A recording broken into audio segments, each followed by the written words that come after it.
فجر کی سنتیں رہ جائیں تو کب پڑھیں؟ کیا ہم فجر کی نماز کے بعد سنت پڑھ سکتے ہیں؟ بعض لوگ بولتے ہیں کہ تم پڑھ سکتے ہو اور بعض لوگ کہتے ہیں کہ نہیں بلکہ طلوع آفتاب کے بعد پڑھ سکتے ہو۔ اس بارے میں رہنمائی فرمائیں عاصم نصیر کشمیر سے۔ یہ مسئلہ علماء کے مابین اختلافی ہے۔ امام احمد بن حنبل، امام شافعی کے نزدیک جائز ہے کہ فجر کی فرض نماز کے فوراً بعد آپ سنتیں پڑھ لیں، لیکن امام حنیفہ رحمہ اللہ تعالیٰ کے نزدیک فوراً بعد نہیں بلکہ اشراق کے وقت آپ پڑھیں، اور یہ عبداللہ بن عمر سے ثابت بھی ہے عملاً کہ، اور یہ جو حدیث میں آتا ہے کہ نماز کے بعد سنتیں پڑھی جائیں تو احناف کے ہاں اس کا مطلب یہی ہے کہ نماز کے بعد اس وقت جب مکروہ وقت گزر جائے، اور وہ اشراق کے وقت گزر چکا ہوتا ہے، کیونکہ فجر کی نماز کے بعد نوافل نہیں ہے، تو اس لیے، اور صحابہ سے بھی منقول ہے، تو کسی وقت میں انشاءاللہ پورے ریفرنس کے ساتھ اس پہ دلائل ریکارڈ کروا دوں گا۔ ابھی تو صرف سائل نے جتنی بات پوچھی ہے تو صرف ٹو دا پوائنٹ اسی بات کا جواب دے رہا ہوں کہ فقہ حنفی میں یہی ہے کہ آپ اشراق کے وقت پڑھیں، فوراً بعد نہ پڑھیں۔ باقی اگر کوئی فجر کے فوراً بعد پڑھ رہا ہے، وہ فقہ حنفی کو فالو نہیں کرتا، تو اس کو پڑھنے دیں، اس میں پھڈے بازی والی بات نہیں ہے۔ آپ اس پر عمل کریں کہ ایک مسلک کو فالو کرنا چاہیے، دوسرے پہ تان و تشنیع نہیں کرنی چاہیے۔ یہ اسلاف کا طریقہ تھا، اور یہی طریقہ اس امت میں ایک ایسا طریقہ ہے جس سے امت اختلاف سے بچ سکتی ہے۔ اپنے دلائل دوسرے پر تھوپنا اور یہ کہنا کہ میں صحیح ہوں تم غلط ہو، اس سے امت میں اتحاد پیدا نہیں ہوگا۔ اتحاد اسی سے ہوگا کہ آپ ایک مسلک پہ اگر عمل کر رہے ہیں تو آپ اس پر عمل کریں، دوسرے کو آپ برا بلا نہ کہیں۔ تو حنفیہ کا اس بارے میں دو ٹوک اور واضح موقف ہے، اور یہ آثار صحابہ سے بھی ثابت ہے کہ فجر کی آپ کی دو سنت اگر چھوٹ جائیں تو فوراً بعد نہ پڑھی جائیں بلکہ اشراق کے وقت میں پڑھی جائیں، اور یہ اشراق کے وقت میں پڑھنا افضل ہے، کوئی لازم نہیں ہے، بہتر ہے کہ اس کو پڑھ لیا جائے۔ فجر میں الارم نہیں بجا تو قضا کا گناہ ہوگا۔ اگر کوئی فجر کا وقت ختم ہونے کے 45 منٹ بعد فجر کی نیت سے جاگا اور اٹھ کر موبائل دیکھا کہ الارم کیوں نہیں بجا، پھر وضو کر کے فرض نماز کی قضا کی، کیا اسے بھی قضا کرنے کا گناہ ملے گا یا پھر یہ معاف سمجھا جائے گا؟ عارف شیخ انڈیا سے۔ عارف شیخ صاحب، اگر پورا انتظام اس نے فجر میں اٹھنے کا کیا تھا پھر بھی بیچارے کی آنکھ نہیں کھلی تو پھر کیوں گناہ ملے گا؟ حدیث میں آتا ہے کہ لیس فی النوم التفریط فی الیقظہ۔ آپ صلی اللہ علیہ وسلم نے فرمایا کہ سونے میں کوتاہی نہیں ہے۔ کوئی آدمی اگر سو جائے اور آنکھ نہ کھلے، خود آپ صلی اللہ علیہ وسلم کے ساتھ ایسا ہوا صحیح بخاری میں کہ اس کو آپ صلی اللہ علیہ وسلم کی آنکھ نہیں کھلی، کیونکہ حضرت بلال جنہوں نے جگانا تھا ان کی آنکھ نہیں کھلی، تو حضرت بلال کہ جب سورج کی کرنیں آپ کے چہرے پہ پڑی ہیں تو حضرت بلال کی آنکھ کھلی تو آپ نے سب کو اٹھایا۔ تو پورا انتظام آپ جاگنے کا کر کے سوئے پھر بھی آنکھ نہیں کھلی تو وہ معاف ہے۔ آپ صلی اللہ علیہ وسلم نے فرمایا کہ من نام عن صلاۃ او نسیہا فلیصلیھا اذا ذکرھا، کہ جو آدمی نماز سے سو جائے یا بھول جائے تو جیسی یاد آئے اس وقت پڑھ لے، جیسی جاگ آئے اس وقت پڑھ لے۔ تو اس کا مطلب انسان کے ساتھ یہ ہو سکتا ہے کہ آنکھ نہ کھلے اس کی۔ بنت شکیل کراچی سے، فجر کی نماز کب تک قضا ہوتی ہے؟ سورج کی روشنی نکلنے پر یا مکروہ وقت شروع ہونے پر؟ سورج کا ذرا سا کنارہ نکلتے ہی فجر کی نماز قضا ہو جاتی ہے، تو سورج نکلنے سے پہلے پہلے فجر کی فرض پڑھ لینا لازم ہے۔ انڈیا سے کسی نے پوچھا، میں نے فجر کی نماز ادا کی نیت سے پڑھی، 2-3 دن کے بعد معلوم ہوا کہ اس وقت سورج نکل چکا تھا، تو کیا میری وہ نماز قضا میں شمار ہو جائے گی یا مجھے دوبارہ قضا کی نیت سے ہی دوبارہ نماز پڑھنی ہوگی؟ کوئٹہ سے جان فاروق نے پوچھا ہے۔ نہیں، یہ انڈیا سے کسی نے پوچھا ہے کہ دیکھیں ایسی صورت میں نماز ادا نہیں ہوئی، فجر کی نماز آپ کو دوبارہ پڑھنی پڑے گی اور قضا ہی ہوگی، ظاہر ہے وہ ادا تو نہیں ہوگی، لیکن نیت اس میں ضروری نہیں ہوتی قضا یا ادا کی، بس آپ یہ دل میں نیت کریں وہ جو نماز میری اس دن میں نے رہ گئی تھی تو وہ میں دوبارہ پڑھ رہا ہوں، یوں نیت کر لیں کافی ہے۔ فجر کے بعد سونے کا معمول، محمد آزاد صاحب انڈیا سے پوچھتے ہیں، فجر کی نماز پڑھ کر سو جانا ٹھیک ہے؟ کیونکہ ہمارا کام رات کو 11 بجے تک ختم ہوتا ہے، کھانا کھا کر 12 بجے تک سوتے ہیں، پھر فجر کی نماز پڑھ کر سو جاتے ہیں، کیا یہ ٹھیک ہے؟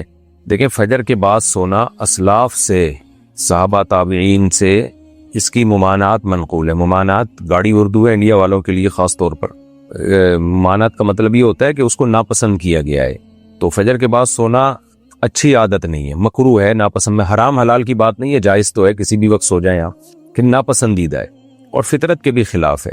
یعنی شریعت نے جو ہمیں ٹائم بتایا ہے، رات کو جلدی سو پھر جلدی اٹھو، اور پھر نبی صلی اللہ علیہ وسلم کی صحیح حدیث ہے، آپ صلی اللہ علیہ وسلم نے فرمایا بورک لامتی فی بکورہا، میری امت کے میں برکت اللہ نے صبح کے وقت میں رکھی ہے، یعنی صبح صبح کوئی کام کیا جائے گا برکت ہوگی۔ اللہ تعالیٰ نے فجر کی نماز دی کیوں ہے ہمیں؟ تاکہ ہم جلدی اٹھیں نا، اس لیے تھوڑی دی ہے کہ ہم اٹھیں اور نماز پڑھ کے پھر سو جائیں، تو اٹھانے کا مقصد کیا ہوا پھر؟ تو اس ٹائم پہ نماز رکھی گئی ہے تاکہ تم اس وقت سو نہیں بلکہ اٹھو. اور میڈیکل سائنس بھی کہتی ہے آکسیجن کا لیول اس وقت سب سے زیادہ ہوتا ہے فضا میں, تو وہ ایک فریش ہونے کا ٹائم ہے اور وہ کاموں کے آغاز کا ٹائم ہے, تو اس لیے ناپسندیدہ ہے یہ. مجبوری کے حکام الگ ہوتے ہیں, کسی کو رات کو نیند ہی نہیں آئی اور وہ فجر کے بعد بھی نہیں سوئے گا اور سارا دن میں سونے کا موقع بھی نہیں ملے گا, وہ تو ظاہر ہے پاگل ہو جائے گا پھر. تو مجبوری کے حکام الگ ہوتے ہیں, لیکن اس کو اپریشیٹ نہیں کیا گیا ہے. حتی الامکان اس عمل سے بچنا چاہیے.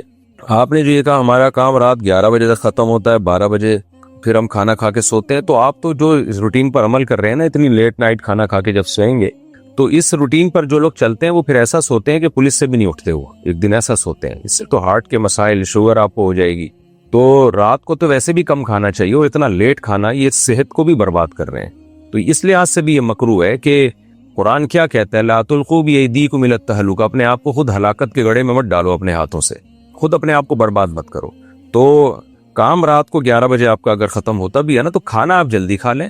ظاہر ہے کنٹینیو کام تو نہیں کرتے رہتے ہوں گے نا, 7-8 بجے آپ کو 9 بجے موقع ملتا ہوگا, اس وقت کھانا کھا لیں آپ, ہلکا کھائیں تاکہ کام بھی ہو جائے, اور 11 بجے آپ سو جائیں پھر. تو روٹین تھوڑی سی پلاننگ کر کے سیٹ کی جا سکتی ہے, لیکن بہرحال مجبوری ہو تو ایک الگ بات. کوئی حلال و حرام کا مسئلہ نہیں ہے, ناپسندیدہ ہے, اسلاف سے اس کی ناپسندیدگی منقول ہے, اور شریعت نے جو ہمیں اسکیجول بتایا نا کام کاج کا, اس کے خلاف ہے یہ. فجر کی پابندی کیسے کریں؟ فجر کی نماز نیند کی وجہ سے قضا ہو جاتی ہے, ذہن میں خیال آتا ہے کہ ابھی سو جاتا ہوں, بعد میں اس کی قضا کر لوں گا. اس کی تھوڑی وضاحت فرما دیں. محمد اظہر انڈیا سے. محمد اظہر بھائی, مسئلہ یہ ہے کہ اسلام میں نا شرک کے بعد نماز قضا کرنے سے بڑا گناہ نہیں ہے, کسی قیمت پہ معاف نہیں ہے نماز. تو آپ سو جائیں یا کچھ بھی کر لیں, آپ کو نماز پڑھنی پڑے گی, ورنہ آخرت میں اس کا بڑا سخت حساب دینا پڑے گا آپ کو. اور فجر کی نماز کی ویلیو اس لیے بھی زیادہ ہے کہ اس میں وہ اس کے ثواب اس لیے زیادہ ہے کہ اس کو پڑھنا مشکل ہے.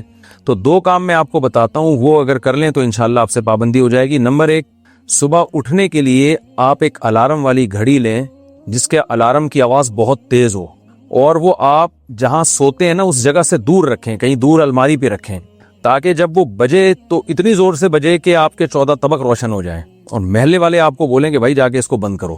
اور دوسری بات یہ ہوگا, دور رکھنے کا فائدہ یہ ہوگا کہ آپ فوراً وہیں سوتے سوتے ہاتھ مار کے بند نہیں کریں گے, بلکہ آپ کو اٹھ کے چل کے جانا پڑے گا اسے بند کرنے کے لیے.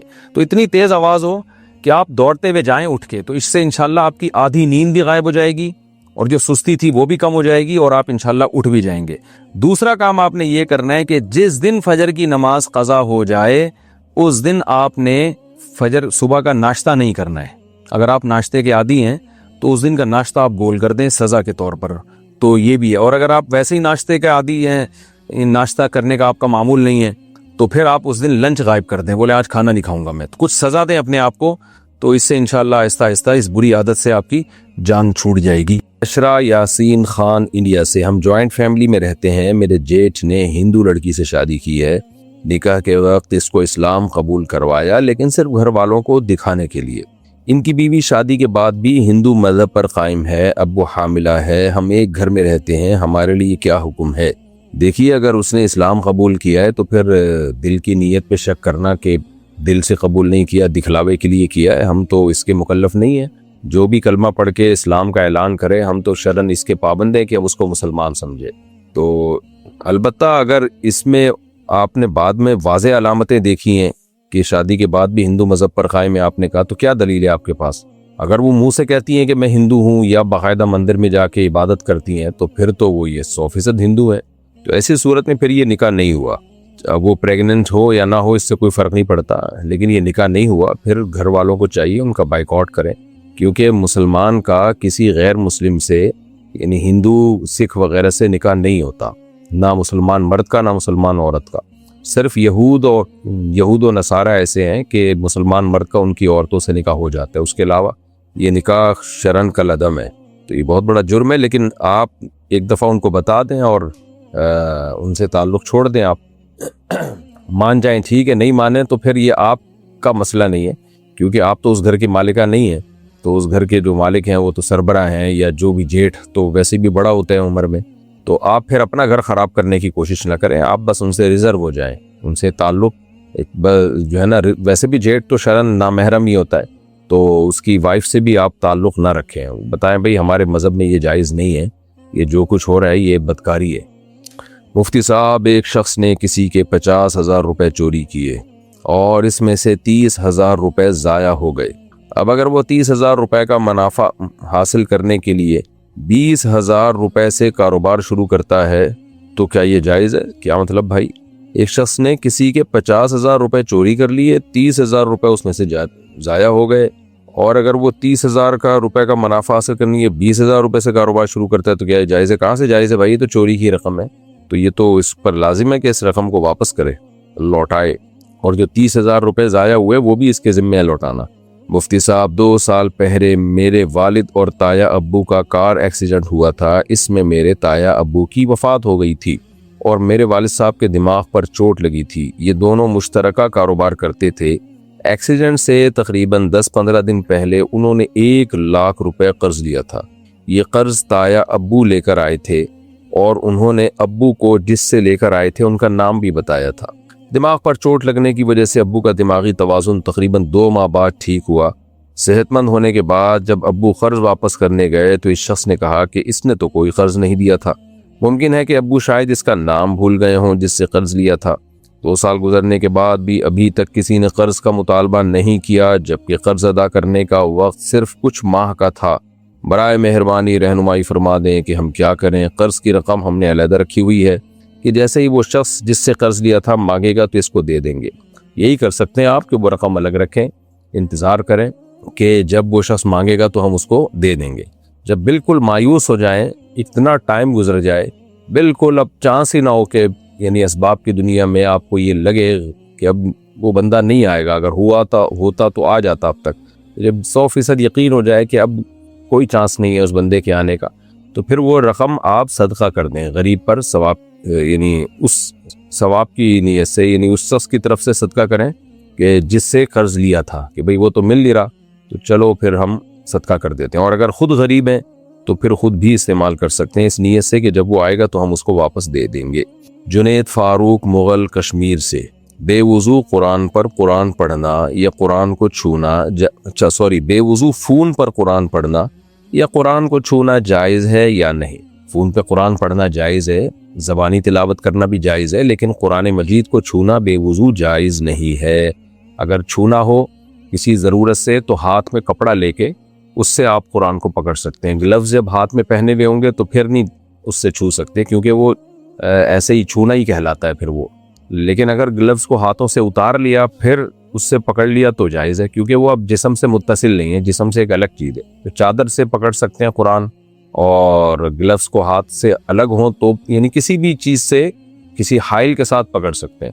ہاں، وہ حائل جو آپ کے جسم پہ آپ نے پہنا ہوا ہو اس سے نہیں پکڑ سکتے آپ، جیسے گلوز آپ نے پہنے ہوئے ہوں تو اسی طرح آپ نے جو ہے وہ غلاف چڑھا ہوا ہے قرآن مجید کے اوپر، تو وہ جو غلاف چڑھا ہوا ہے اس کے اوپر اس کو ہاتھ نہیں لگا سکتے وہ، کیونکہ وہ مصحف ہی کے حکم میں، لیکن وہ غلاف الگ ہوا ہو تو پھر اس سے قرآن مجید کو پکڑا جا سکتا ہے۔ محمد اسماعیل کوہستان سے، مفتی صاحب میں نے پہلی شادی 18 سال کی عمر میں کی، جبکہ پچھلے سال میں نے 38 سالہ بیوہ خاتون کے ساتھ دوسری شادی کی 25 سال کی عمر میں۔ ماشاءاللہ بھائی صاحب، تو مجھے خاتون کے ساتھ ایک بچی بھی ملی، سبحان اللہ۔ بچی کی عمر 10 سال ہے اور ہماری فیملی اکٹھی رہتی ہے۔ کیا یہ بچی میرے چھوٹے بھائیوں اور میری پہلی بیوی کے بچوں کے لیے اور میرے لیے محرم ہوگی؟ صرف آپ کے لیے محرم ہے یہ، باقی آپ کی جو پہلی وائف کے بچے ہیں ان کے لیے بھی نامحرم ہے، اور آپ کے چھوٹے بھائیوں کے لیے بھی نامحرم ہے، ٹھیک ہے نا؟ باقی یعنی صرف آپ کے لیے محرم ہے کیونکہ آپ کی سوتیلی بیٹی ہے، باقی سب سے اس کا پردہ ہوگا۔ تو بہت احتیاط کی ضرورت ہوتی ہے آج کل گھروں میں، کیونکہ نامحرم ہے بہرحال، اور 10 سال کی بچی میں ایک اٹریکشن پیدا ہو جاتی ہے، تو آپ کی ذمہ داری ہے کہ اس بچی کو آپ پردہ بھی کرائیں، اس کو احتیاط بھی کروائیں، ورنہ یہ نیکی الٹا عذاب بن جاتی ہے اور الٹا گناہ کا ذریعہ بن جاتی ہے۔ آپ نے نیکی کی، ماشاءاللہ آپ نے بچی کو رکھا، اس کا اللہ آپ کو انشاءاللہ اجر دے گا، دنیا میں بھی آخرت میں بھی اس کی برکتیں اللہ آپ کو دے گا۔ لیکن اگر آپ نے بچی کی حفاظت نہیں کی، یہ بہت معاملات ہوتے ہیں آج کل، تو یہ دور جو ہے شہوت پرستی کا دور ہے، یہ پاک دامنی کا دور نہیں ہے۔ غلط نظریں ڈالتے ہیں لوگ اور جو ہے بری نیتوں سے دیکھتے ہیں، تو آپ کو بہت زیادہ حفاظت کرنی ہے بچی کی۔ محمد کوئٹہ، یعنی محمد صاحب کوئٹہ سے، کیا ایک شخص کے لیے وراثت کے پیسوں سے حج یا عمرہ کرنا جائز ہے جبکہ وراثت ابھی تقسیم نہ ہوئی ہو؟ نہیں بھائی، کہاں سے جائز ہو گیا؟ اس میں سب کا حق ہوتا ہے۔ بعض دفعہ یہ ہوتا ہے کہ وراثت ابھی تقسیم نہیں ہوتی، ایک بھائی جو ہے ان میں وہ اڑا رہا ہوتا ہے، پیسے خرچ کر رہا ہوتا ہے، باقیوں کو تکلیف ہو رہی ہوتی ہے، بھائی تو کیا کر رہا ہے؟ تو یہ غلط ہے۔ جب کسی کی ڈیتھ ہو تو یعنی والد کی یا جیسے والد کی ڈیتھ ہو گئی یا والدہ کی ہو گئی تو وراثت کو فوراً ڈیوائیڈ کیا جائے، تو اس کے بعد پھر اس میں تصرف کیا جائے۔ یہ آج کل جو شروع ہو گیا ہے، پہلے سے ہی خرچ کرنا شروع کر دیتے ہیں، اور اس میں بعض وارثوں کو بڑا غصہ بھی آ رہا ہوتا ہے کہ بھائی ہمارا پیسہ، وہ بول سکتے نہیں ہے منہ سے، تو یہ پھر ٹھیک نہیں ہے۔ ہاں، ان کو بتا دیا جائے بھائی سب کا اتنا اتنا حصہ بنتا ہے، تو میرا اتنا حصہ بنتا ہے، تو میں اپنے حصے سے جا کے حج کر رہا ہوں یا عمرہ کر کے آ رہا ہوں، پھر ٹھیک ہے بھائی، ان کو اعتماد میں لے لیں آپ۔ محمد کامل امروہہ ہندوستان سے، اگر آخرت میں ایک دوست کے لیے جنت کا فیصلہ ہو اور دوسرے کے لیے جہنم کا فیصلہ ہو تو کیا جنتی دوست اللہ سے کہہ کر اپنے جہنمی دوست کو جنت میں لے جا سکتا ہے؟ جبکہ میں نے سنا ہے کہ آخرت میں نفسی نفسی کا عالم ہوگا۔ دیکھیں، آخرت میں نفسی نفسی کا عالم ہوگا، لیکن ابتدائی درجے میں جب میدان حشر کی سختیاں لوگ دیکھیں گے تو ہر شخص کہے گا بھئی مجھے اپنے آپ کو بچانا ہے، مجھے دوسرے کی فکر نہیں۔ لیکن جب امن میں آ جائے گا انسان تو پھر وہ اپنے دوستوں کی، رشتہ داروں کی فکر کرے گا، سفارش کرے گا ان کے لیے۔ یہ بات صحیح احادیث سے ثابت ہے، قرآن سے بھی ثابت ہے یہ بات۔ تو اس میں پھر جو سفارش کرے گا، اور اللہ تعالیٰ جو ہے سفارش کو قبول بھی کریں گے، لیکن کتنی کریں گے، کس کی کریں گے، یہ اللہ ہی کو پتہ ہے۔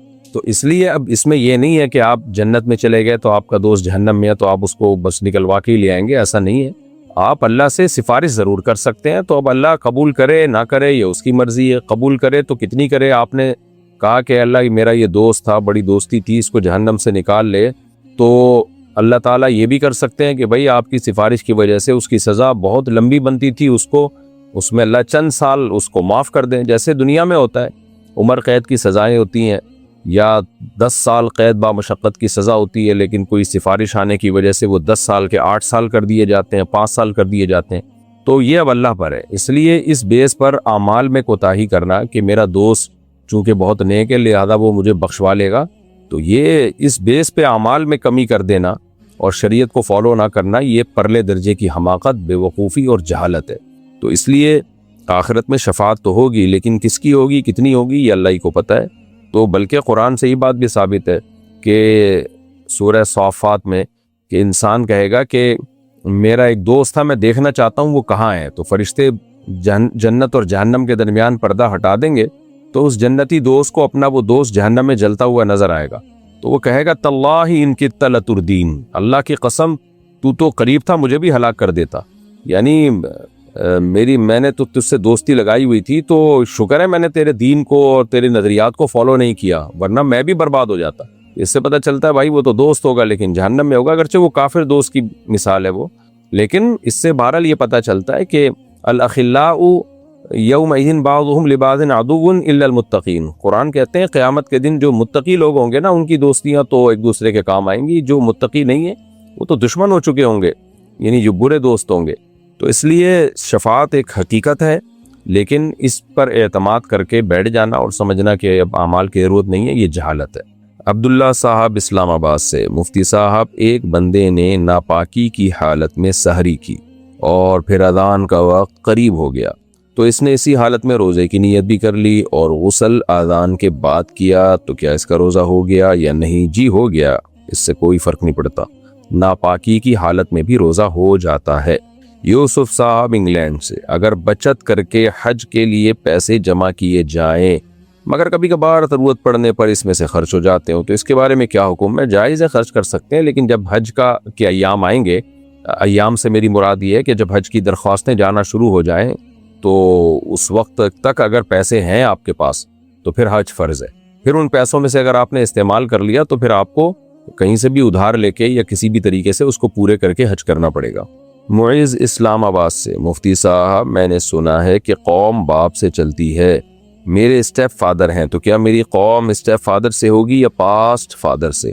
دیکھیں جو اوریجنل فادر ہوتے ہیں ان سے قوم چلتی ہے، تو جو بھی آپ کے والد تھے تو وہ جو ہے نا انہی کی جو قوم ہے، جیسے خان ہے یا کوئی بھی ان کے نام کے ساتھ قوم کوئی بھی جڑی ہوئی ہوتی ہے، تو اولاد کو اسی